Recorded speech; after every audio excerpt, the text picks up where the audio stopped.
Assalamualaikum warahmatullahi wabarakatuh. Halo, semangat pagi semuanya. Ketemu lagi di Ruang Belajar IPS. Pagi hari ini tema yang akan kita bahas adalah Indonesia pada masa kemerdekaan tahun 1945 sampai 1950. Tujuan pembelajarannya menjelaskan perkembangan masyarakat Indonesia pada awal masa kemerdekaan. Oke, kita lanjut dengan semangat pagi. Pertama, kita bahas persiapan kemerdekaan Indonesia. Anak-anak, menjelang akhir tahun 1944, posisi Jepang dalam Perang Asia Pasifik semakin terdesak. Satu demi satu, daerah jajahannya jatuh ke tangan pasukan sekutu. Untuk menghadapi sekutu, Jepang mencari dukungan kepada bangsa-bangsa yang didudukinya dengan memberikan janji kemerdekaan. Sebagai pembuktiannya, Jepang menjanjikan pengibaran bendera merah putih di kantor-kantor, tetapi harus berdampingan dengan bendera Jepang. Perdana Menteri Jenderal Kuniaki Koiso pada tanggal 7 September 1944 menjanjikan kemerdekaan kepada bangsa Indonesia. Dengan janji tersebut, Jepang akan membentuk suatu lembaga untuk mempersiapkan kemerdekaan Indonesia. Pembentukan BPUPKI berkaitan dengan janji yang telah dikemukakan oleh pihak Jepang, pada 1 Maret 1945 diumumkan pembentukan Badan Penyelidik Usaha-Usaha Persiapan Kemerdekaan Indonesia atau BPUPKI. Terdiri atas 63 orang yang diketuai oleh Dr. KRT Rajiman Widyodiningrat. BPUPKI mengadakan sidang sebanyak 2 kali. Sidang pertama tanggal 29 Mei sampai 1 Juni 1945, sidang kedua 10 sampai 17 Juli 1945. Sidang pertama BPUPKI membahas tentang rumusan dasar negara Indonesia Merdeka. Tokoh yang memberikan rumusan tersebut adalah Mr. Muhammad Yamin, Mr. Supomo, dan Insinyur Soekarno. Rumusan dasar negara. Pertama, Mr. Muhammad Yamin mengemukakan 1 pri kebangsaan, 2 pri kemanusiaan, 3 pri ketuhanan, 4 pri kerakyatan, 5 pri kesejahteraan sosial. Mr. Supomo mengemukakan 1 persatuan, 2 keseimbangan lahir dan batin, 3 kekeluargaan, 4 keadilan rakyat, 5 musyawarah. Insinyur Soekarno merumuskan 1 kebangsaan Indonesia, 2 internasionalisme atau perikemanusiaan, 3 mufakat atau demokrasi, 4 kesejahteraan sosial, 5 ketuhanan.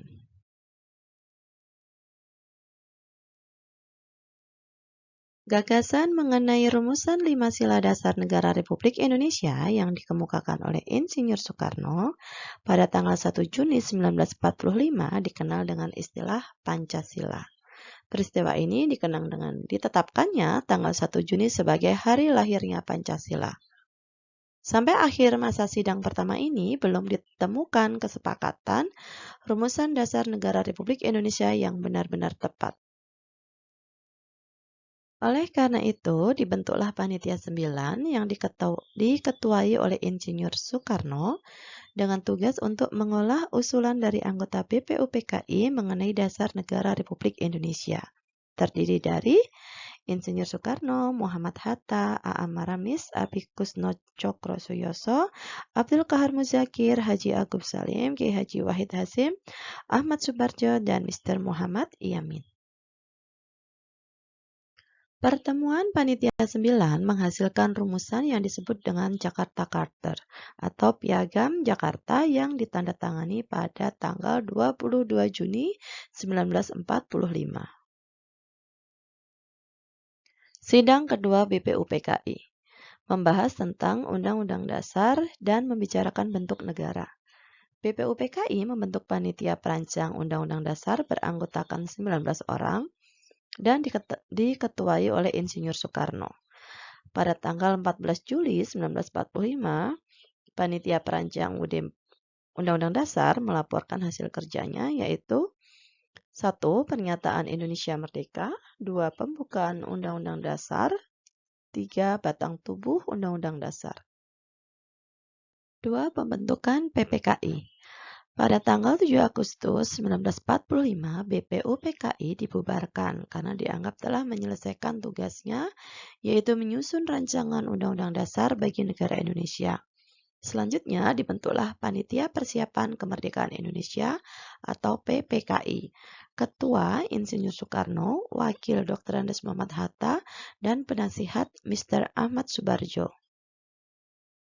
Tugas utama PPKI mempersiapkan segala sesuatu berkaitan dengan keperluan pergantian kekuasaan dari pihak Jepang kepada Indonesia. Secara simbolik, PPKI dilantik oleh Jenderal Terauchi pada tanggal 9 Agustus 1945. Jenderal Terauchi memanggil 3 tokoh nasional, yaitu Insinyur Soekarno, Muhammad Hatta, dan Dr. Rajiman Widyodiningrat ke Saigon, Dalat, Vietnam, untuk menerima informasi tentang kemerdekaan Indonesia yang dapat dilakukan dengan segera. Selanjutnya kita bahas peristiwa Rengas Dengklok. Peristiwa Rengas Dengklok diawali oleh peristiwa menyerahnya Jepang tanpa syarat pada pasukan sekutu tanggal 14 Agustus 1945. Peristiwa tentang menyerahnya Jepang diketahui oleh beberapa tokoh pemuda, Sultan Syahrir, Wikana, Darwis, dan Khairul Saleh melalui radio BBC. Syahrir mengusulkan Soekarno-Hatta agar secepatnya memproklamasikan kemerdekaan Indonesia. Usulan Syahrir tersebut tidak disetujui Soekarno-Hatta dengan alasan pelaksanaan proklamasi harus melalui PPKI. Meskipun Jepang telah kalah, namun kekuatan militernya di Indonesia harus diperhitungkan demi menjaga hal-hal yang tidak diinginkan. Perbedaan sikap ini mendorong para pemuda untuk membawa Soekarno-Hatta keluar kota, yaitu Rengas Dengklok. Letaknya yang terpencil yakni 15 km ke arah Jalan Raya Jakarta-Cirebon. Tujuan penculikan kedua tokoh ini selain untuk mengamankan mereka dari pengaruh Jepang, juga agar keduanya mau segera memproklamirkan kemerdekaan Indonesia terlepas dari segala ikatan dengan Jepang. Walaupun sudah diamankan ke Rengas Dengklok, Soekarno-Hatta masih tetap dengan pendiriannya. Sikap teguh Soekarno-Hatta ini antara lain karena belum percaya akan berita yang diberikan oleh pemuda serta berita resmi dari Jepang sendiri belum diperolehnya. Di Jakarta, Ahmad Subarjo yang termasuk tokoh dari golongan tua mengetahui peristiwa tersebut, lantas menemui Wikana, salah satu tokoh pemuda. Pembicaraan pun dilakukan dan disepakati bahwa kemerdekaan harus segera dideklarasikan di Jakarta. Selanjutnya, Ahmad Subarjo bersama dengan Sudiro dan Yusuf Kunto menuju Rengas Dengklok untuk menjemput Soekarno-Hatta dan membawa keduanya kembali ke Jakarta. Ahmad Subarjo memberitahukan kebenaran menyerahnya Jepang kepada sekutu. Mendengar berita itu, Soekarno-Hatta akhirnya bersedia memproklamasikan kemerdekaan RI di Jakarta. Dengan taruhan nyawa, Ahmad Subarjo menjamin proklamasi kemerdekaan akan diumumkan pada tanggal 17 Agustus 1945 selambat-lambatnya jam 12 waktu Indonesia bagian Barat. Selanjutnya kita bahas perumusan teks proklamasi kemerdekaan. Perumusan teks proklamasi kemerdekaan Indonesia dilaksanakan di Rumah Laksamana Tadashi Maeda, seorang perwira Jepang yang mendukung kemerdekaan Indonesia di Jalan Imam Bonjol nomor 1 Jakarta. Insinyur Soekarno menuliskan konsep proklamasi kemerdekaan Indonesia yang dibacakan esok harinya yaitu 17 Agustus 1945. Muhammad Hatta dan Ahmad Subarjo menyumbangkan pikirannya secara lisan. Naskah proklamasi kemerdekaan Indonesia diketik oleh Sayuti Melik. Proklamasi kemerdekaan 17 Agustus 1945, tepat pukul 10 waktu Indonesia Barat, upacara bendera pembacaan proklamasi kemerdekaan dilakukan di kediaman Soekarno di Jalan Pegangsaan Timur nomor 56 Jakarta. Setelah pidato dan pembacaan proklamasi selesai, dilakukan pengibaran bendera merah putih oleh Latif Hendra Diningrat dan S. Suhud.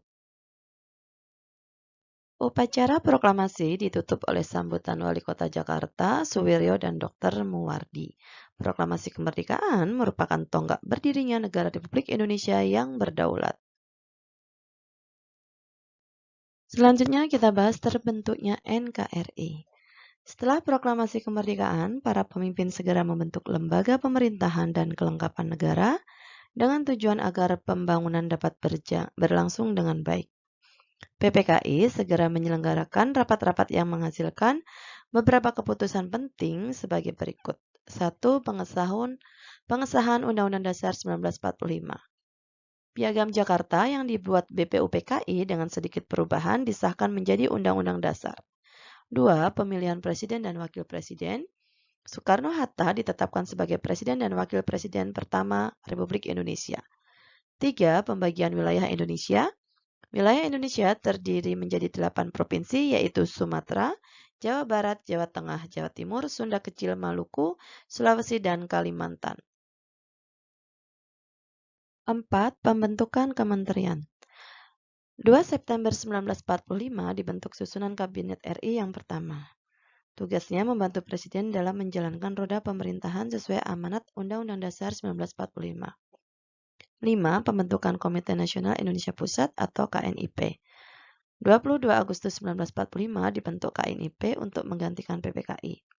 Tugas dan kewenangan KNIP adalah menjalankan fungsi pengawasan dan ikut serta menetapkan GBHN. Selanjutnya membentuk Kekuatan Pertahanan dan Keamanan. Tanggal 23 Agustus Presiden Soekarno mengesahkan secara resmi BKR, Badan Keamanan Rakyat, sebagai badan kepolisian bertugas menjaga keamanan. 5 Oktober berdiri Tentara Keamanan Rakyat atau TKR, Supriyadi sebagai pemimpinnya. Urip Sumoharjo segera membentuk markas besar TKR dipusatkan di Yogyakarta. Alhamdulillah selesai sudah pembelajaran kita hari ini. Tetap semangat belajar, patuhi prokes, dan ingat stay at home. Bye-bye, ketemu lagi di ruang IPS selanjutnya. Wassalamualaikum warahmatullahi wabarakatuh.